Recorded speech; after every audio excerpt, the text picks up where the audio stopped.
عالسلامة ومرحبا بكم. شنو حوالكم؟ يا رب إن شاء الله تكونوا بألف خير. بسم الله والصلاة والسلام على رسول الله. اللهم صل وسلم على سيدنا محمد وعلى آله وصحبه أجمعين. اليوم حبيت نودكم بسبوسة بنكهة البرتقال. هذا مقيد توا البرتقال، بنينة وخفيفة وما شاء الله بالحق جربوها تعجبكم. تابعونا باش تعرفوا التفاصيل الكل.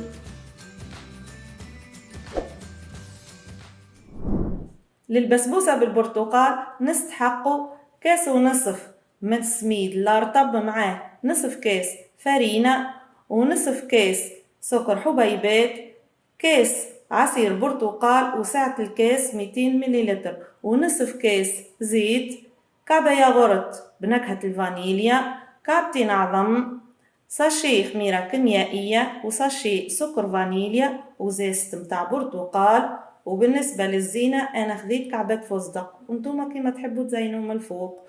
وبالنسبة للشحور اللي باش نسقي بيه البسبوسة خذيت نصف كاس سكر حبيبات معاه كاس عصير برتقال ونصف كاس ماء. وتوا باش نبداو على بركة الله في تحضير بسبوسة البرتقال. أول حاجة باش نبدا بها هي باش نطيب الشحور. توا باش نطيب الشحور حطيت عصير البرتقال والماء والسكر. توا باش نبدا في تحضير بسبوسة البرتقال. حطيت السكر والزيت باش نخلطهم ساعة مع بعضهم باش الزيت يسيب نكهته مع السكر.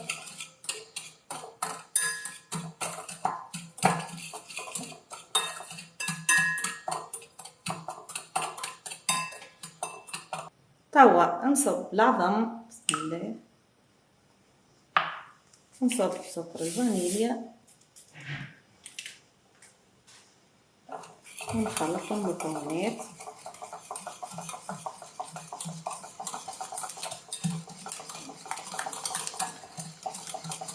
سهلة راهي بسبوسة البرتقال.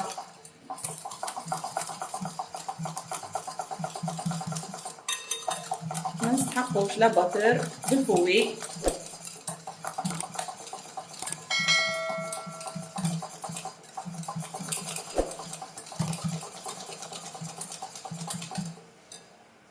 توا نصب عصير البرتقال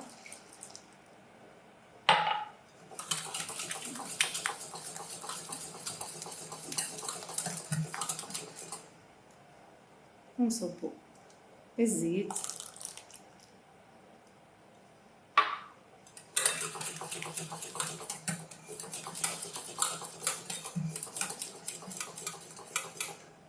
توا نصب كعبة الياغورت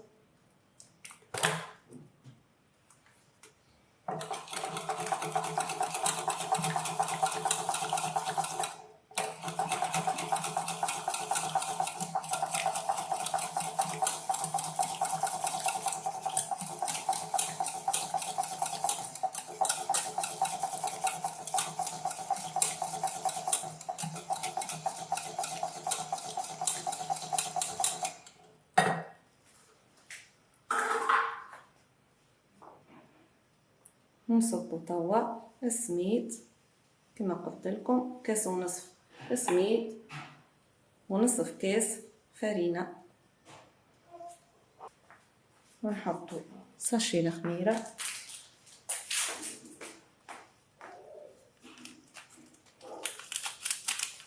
وشي نغربلوه.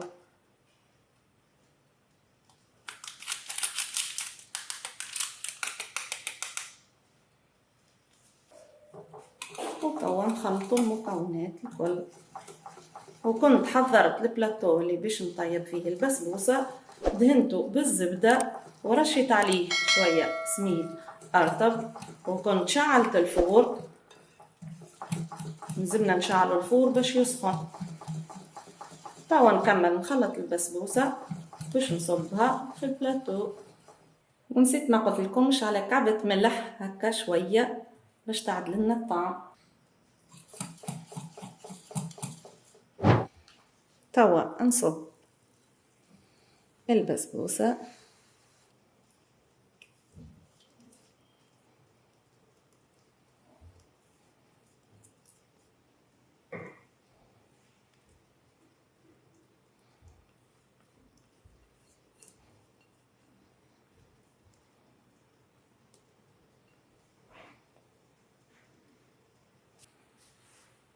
ونخبطها شوية هكا، خرجوا منها الهواء،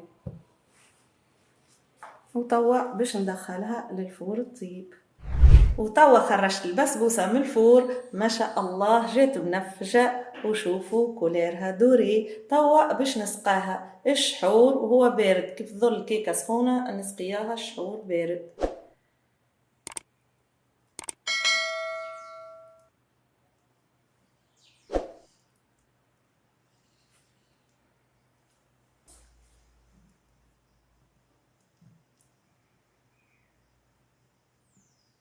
خليها شوية تتشرب الشحور، وبعد نكملوا بقية المراحل.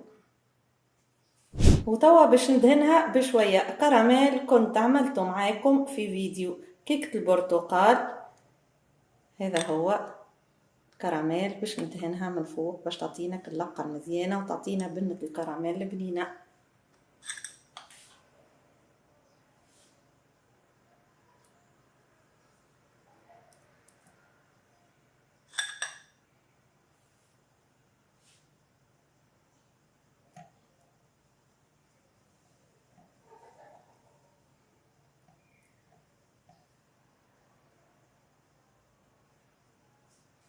كملت حطيت الكراميل، توا باش نزينها بشوية فستق على الجناب، وكل واحد كيفاش يحب يزين.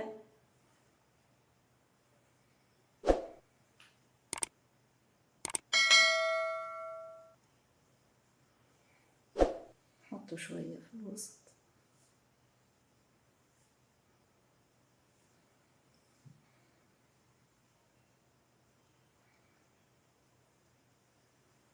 نكمل نزين البسبوسة وبعد نقدمها لكم في طبق التقديم. وهكا تكون بسبوسة البرتقال ما شاء الله. شوفوا كيفاه منفجة وتشربت الشحور، والريحة ما نحكي لكمش، والبنة من غير ما نقول. جرباها تو تعرفوا، وإن شاء الله تكونوا تبعتوا الخطوات الكل، وإن شاء الله تعجبكم وتجربوها. وتوا مقالي كان باش نقول لكم في أمان الله وبالسلامة.